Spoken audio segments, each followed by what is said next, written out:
السلام علیکم ورحمۃ اللہ وبرکاتہ۔ 29واں روزہ، 29ویں ساتیں، 29ویں گھڑیاں، 29ویں لمحات۔ بیت گیا سفر بیت گیا، گھڑیاں ڈھل گئیں اور مزدوری ملنے کا وقت آ گیا۔ مزدوری ملنے کا وقت آ گیا، بس یہ کل مزدوری ملے گی۔ عصر ہو گئی ہے، مغرب قریب ہے، 29واں روزہ عصر ہے اور ڈھلتی عصر ہے، عصر بھی ڈھلتی عصر ہے، اور 30واں روزہ انشاءاللہ ڈھلتی عصر ہے۔ دیکھیں، اسے ڈھلتی عصر میں نا کچھ اللہ کے خزانوں سے لے لیں۔ دیکھیں، رمضان میں وعدے ہیں کہ فرشتوں کو کہا کہ سب کچھ چھوڑ دو میرے روزے داروں کے لیے آمین کہو۔ رمضان کے بعد اللہ فرشتوں کو اپنی عبادت پہ لگا دیتا۔ رمضان میں ایک اللہ کی طرف سے ایک نظام ہے، رمضان میں وہ نظام یہ ہے کہ اللہ پاک نے ہر نفل کو 70 گنا بڑھا دیا۔ اگلا وعدہ یہ ہے، رمضان میں اللہ جل شانہ رات کے آخری پہر میں خود پہلے آسمان پہ تشریف لاتے ہیں اور فرمایا کہ ہے کوئی مانگنے والا، ہے کوئی چاہنے والا، ہے کوئی ایسا جس کی دعا قبول کی جائے، ہے کوئی ایسا جس کی جھولیاں بھر دی جائیں، بے اولادوں کو اولاد، بے رزق کو رزق دے دیا جائے، ہے کوئی ایسا؟ یہ بہت بڑے لمحات ہیں، اب ختم ہونے والے ہیں، اور اپنے آپ کو اب مصروف کرنا ہے، اور اپنے آپ کو بہت مصروف کرنا ہے، اور اپنے لمحات کو بہت مصروف کرنا ہے۔ کیوں؟ پھر یہ لمحات نہیں ملیں گے، پھر یہ ساعتیں نہیں ملیں گی، پھر یہ گھڑیاں نہیں ملیں گی، پھر ہم ہوں گے بھی صحیح تو کیا خبر کہ پھر ہمیں توفیق ہی نہ ملے، کوئی ایسی بیماری، کوئی ایسی تکلیف، کوئی ایسی مشکل میں آ جائے۔ میں اسپتال میں گیا اپنے ایک دوست کے ساتھ، اس کی والدہ کی عیادت کرنے کے لیے۔ کہنے لگے والدہ کو دیکھیں کہ شاید کوئی بیماری ہے، جادو ہے، جنات ہے، کوئی روحانی مسائل ہے، کیسے ہیں؟ بوڑھی والدہ۔ تو وہ پرائیویٹ کمرے میں تھے، تو اس وقت ڈاکٹر صاحب کا وزٹ تھا۔ تو میں نے کہا ہم وارڈ میں چلتے ہیں، عمومی وارڈ میں، اس نیت سے کہ لوگوں کی جا کے عیادت کریں گے۔ فرمایا جو کسی مسلمان کی اللہ کی رضا کی خاطر عیادت کرتا ہے تو 70,000 فرشتہ صبح جائے تو شام تک، شام جائے تو صبح تک اس کے لیے دعائیں مغفرت کرتے ہیں۔ میں ایک جگہ جا کے کھڑا ہو گیا، دیکھا تو ایک صاحب کی دونوں ٹانگیں کٹی ہوئی تھی۔ یہ کیا ہوا آپ کو؟ کہنے لگے کہ پاؤں پہ ایک چھیت سی لگی، ایک دانہ سا بنا، وہ پھر دانہ ٹھیک نہ ہوا تو پھر وہ زخم بڑھتا گیا، پھر انگوٹھا کاٹ دیا، پھر میں نے کہا ٹھیک ہو گیا، پھر انگوٹھا ٹھیک ہو گیا، پھر زخم ہو گیا، پھر پاؤں کاٹ دیا، پھر پنڈلی کاٹ دی، پھر حتیٰ کہ آدھی ران کاٹ دی، اور کہا میں پھر ٹھیک ہو کے گھر آ گیا۔ مرحلہ وار ہسپتال جاتا رہا۔ کچھ عرصے کے بعد دوسرے پاؤں پہ یہ کچھ ہو گیا، اور اب عالم یہ ہے کہ وہ بھی مرحلہ وار جسم کا حصہ ٹانگ کٹتے اب یہاں تک کاٹا، اور کہتے اس کی آنکھوں سے آنسو تھے۔ کہا کہ مجھے وہ لمحے یاد ہیں جب میں کھڑے ہو کے نماز پڑھتا تھا، مجھے وہ لمحے یاد ہیں میں کھڑے ہو کے تسبیح پڑھتا تھا، میں طواف کرتا تھا، میں مسجد کی طرف قدم اٹھاتا تھا، میں خیر کی طرف قدم اٹھاتا تھا، کسی مسلمان کی مدد کی طرف چلتا تھا، دوڑتا تھا، بھاگتا تھا، اور آنکھ کے آنسو تھے۔ کہا کہ اب کہاں سے یہ لمحہ ملے گا، اب کہاں سے یہ وقت ملے گا، اب کہاں سے یہ گھڑیاں ملے گی؟ 29 ڈوبتی عصر رمضان کی، اور مغرب ہونے والی ہے۔ اس لیے فرمایا، قرآن حدیث میں آتا ہے، آقا کا فرمان ہے سرور کونین صلی اللہ تعالی علیہ وسلم کا، آسمان سے ایک آواز دینے والا آواز دیتا ہے رات کی تنہائیوں میں، اے خیر کی طرف چلنے والے آگے بڑھ، اے شر کی طرف چلنے والے اب رک جا۔ تو آپ خیر کی طرف چلنے والے ہیں، آپ خیر کی طرف قدم اٹھانے والے ہیں، آپ خیر کی طرف بڑھنے والے ہیں، اب ذرا قدم بڑھا دیں، اب ہمت بڑھا دیں، اب حوصلہ بڑھا دیں، اور اللہ توفیق دے نا، اللہ توفیق دے۔ ایک عمل بتاتا ہوں، آج تک کسی کو بتایا ہے، کبھی قضا نہیں ہوا، 2 رکعت نماز نفل پڑھ کے حاجت کی کسی وقت بہت تنہائی توجہ سے، اس کے بعد 3 دفعہ سورۃ یاسین پڑھ لے، اللہ سے جو مانگے ملے گا، اللہ سے جو مانگے ملے گا، اللہ سے جو مانگے ملے گا انشاءاللہ۔ یہ بہت طاقتور نفل ہے، بہت طاقتور نفل ہے، اور بہت حیرت انگیز نفل ہے، بہت زبردست نفل ہے۔ اور اس کے میں سورۃ یاسین کا ایک یاد آیا، سلام قولا من رب الرحیم، جو کہتے ہیں نا مجھ سے خوشیاں آتی ہیں اور چھن جاتی ہیں، اس سے کہیں 40 بار صبح شام پڑھ لیں، اولا کہ ایک بار درود پاک کے ساتھ۔ پھر سنیے، جو کہتے ہیں خوشیاں آتی ہیں چھن جاتی ہیں، اس سے کہیں 40 بار صبح شام پڑھ لیں، 40 بار صبح شام پڑھ لیں۔ زبردست عمل ہے، بہت کمال عمل ہے۔ اور ایک چیز اور بتا دوں، وہ بھی انشاءاللہ فائدہ دے گی۔ جب آپ کسی منجن سے، کوئی بھی دنیا کا منجن ہونا، پیسٹ ہو، منجن ہو، برش ہو، کوئی بھی چیز ہو، سوائے مسواک کے، مسواک کبھی مایوس نہیں کرتا۔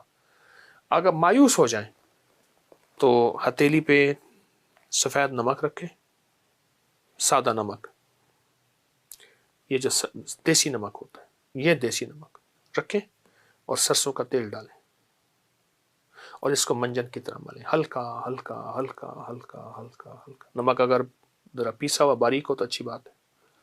اور 10 منٹ تک اس کی رالیں بہائیں، تھوک ڈالیں، اور 10 منٹ بعد نیم گرم پانی سے کلی کر لیں۔ ایسی بیماریاں جاتی ہیں دانتوں کی، ایسی جاتی ہیں آپ سوچ نہیں۔ صبح شام کر لیں، دن میں چند بار کر لیں، چند دن کر لیں، نمک اور سرسوں کا تیل کا منجن، آپ کو بہت فائدہ دے گا۔ آپ صرف سوچتے ہی مالدار ہو جائیں گے، سوچتے ہی خوشحال ہو جائیں گے۔